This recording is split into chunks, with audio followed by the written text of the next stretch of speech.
rather number 70 for Catholic Central, and that was Jack Dankert who brought him down. But again, smart play that time by Utter as he saw the field open. And also good job, of course, by Bertro, who stayed back to block. Well, rather than going with the straight drop back, it looks like they're going to roll Utter out and let him make a choice on whether to throw the football or run it. Two wideouts to the left side. Again, he fakes to Bertrand, and the catch was made by Massano. Unfortunately, there was no Catholic Central player in the area. He got back to the line of scrimmage, but fortunately, there was no Catholic Central player in the area. Otherwise, he would have been dislodged from the football. Well, there's Rice rolling out again, this time to the left. Utter has that option to look upfield and run or throw it. He got the ball a little bit behind, and that caused Massano to bobble it and end up with no gain. Scott Merchant is in the backfield. He's at the fullback spot now for Brother Rice. And looking for Bertrand over the middle, and instead he hits Massano, and Tony Pisano catches the football and goes all the way down inside the 35-yard line. Boy, some pinpoint passing in this game by Bob Utter, and they'll put the ball down at the 33. Well, Brother Rice apparently decided in the second half to throw the ball more in the middle of the field. They have been throwing it to the outside of the field, and that's where the interceptions had occurred. Much longer passes, much more demanding on Utter. They're throwing the shorter stuff into the middle of the field, but this is the kind of pattern that if it's long at all, it's up in the air, and CC's got it. Pisano is limping off the field after a fine 17-yard pass reception, and replacing him in the lineup is senior Tim Foster, number 23, and Tim will split out to the left-hand side after heading out to the right. Jeff Carroll will go out to the right side. Massano and Bertrand are the running backs. The ball at the 33-yard line of Catholic Central. And Utter fakes the handoff to Bertrand, goes to the outside. A flag is thrown. Tackled across the way by number 30, Kevin Jankowski. Also over there was 25, Arshan Stewart, but there was a flag. Looks like Krieger's going to get clipped on this. Great pursuit on Krieger's part from the defensive line, and he's coming and not quite in our picture. I think he got clipped from behind. It's going to be a 15-yarder against Rice. Tough break. 4:55 to go in the third quarter. That negates about a 6-yard run, about a 7-yard run by Bob Utter, and they'll put it back at the 43-yard line. So it'll be first down and 20 for Brother Rice, and we'll see if he'll try to go for a lot or just pick it up in chunks. Again, Foster remains in the game. Pisano looks like he's not in bad shape. Carroll split out to the right. The backs are split. That's Merchant and Bertrand. Bertrand strays back to block. Sideline. Foster overshoots him. Incomplete because he intercepted it out of bounds. He being Steve Zerlag, but that was a fine effort by Steve. Just too close to the sideline. And if that had been caught by Zerlag, that would have been the 5th turnover of the game, and all the turnovers for Rice have been interceptions. Well, on those out patterns, which is a much longer pass, you've seen them either throw the ball long or short. His timing hasn't been there, his aim hasn't been there, and Catholic Central has been the opportunist. Fortunately, that time the ball was out of bounds. They still need 20 yards. This time it's a second down play. 4:49 to go, third quarter. Catholic Central leads it by the score of 7-0. Utter is in trouble, and he throws a tight end screen to Mitchell, and Mitchell is brought down at about the line of scrimmage. Good pursuit that time by 66 Pat McHale. Kowalik was the man, 87, who was over there as well. But good job by CC. The defenders for Catholic Central did not get sucked in on the screenplay. The linemen put the rush on, but they have a lot of white shirts over there, and the play really was doomed from the start.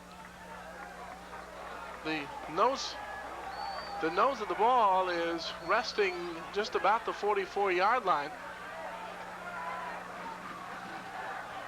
So it's third down and almost 21. Sideline pass caught by Massano across the way. That is Jeff Carroll, number 12. Obviously well short of the first down, but he did get it into Fekete field goal range, and so we'll see if he comes out and tries to kick. Well, this is one of the few long passes that has been completed by Brother Rice. And the thing I want to point out, even though the pass is only going about 15 or 18 yards downfield, they're throwing all the way across the field, which the field being 50 yards wide, all of a sudden makes that pass about a 30 or 40-yard pass rather than an 18-yard pass. Well, Feckerty will still stay on the sideline. It is going to be 4th down and 7 yards to go. Interesting decision here.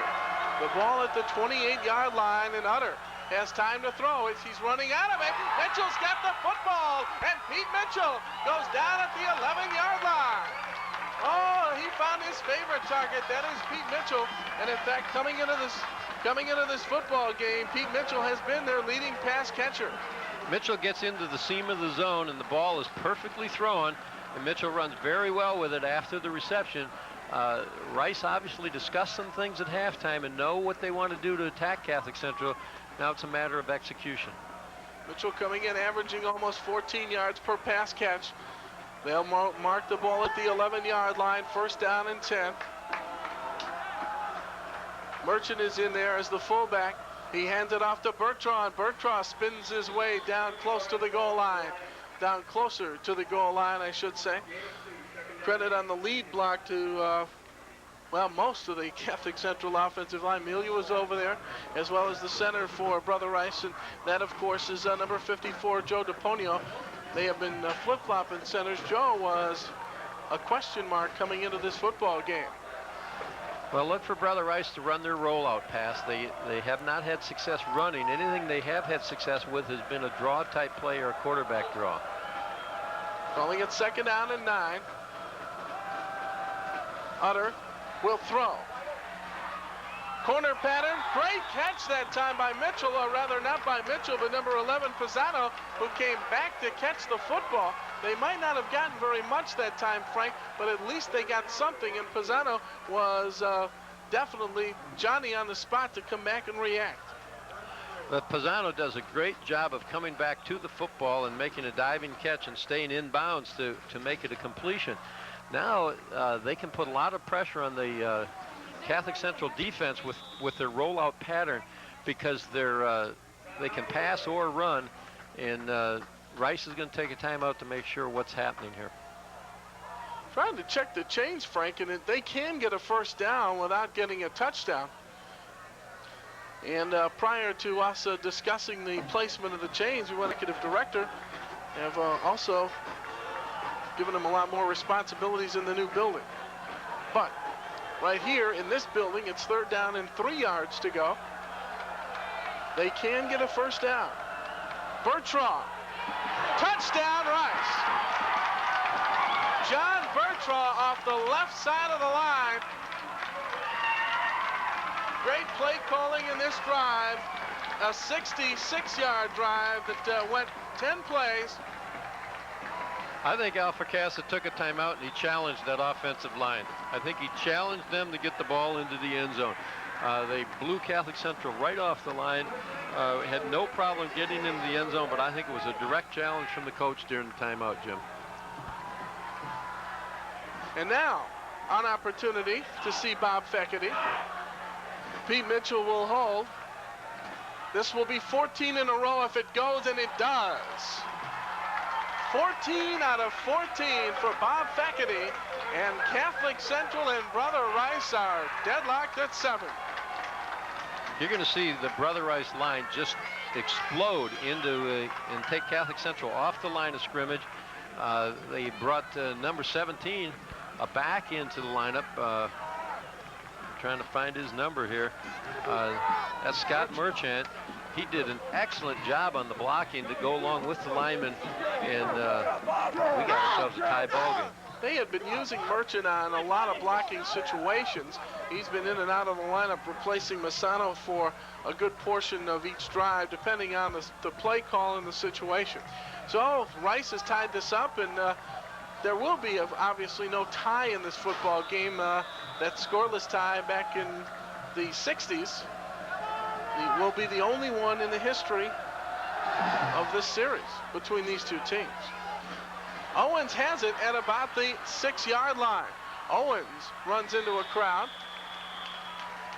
And Mark Melia was there along with number 29, A.J. Plasky.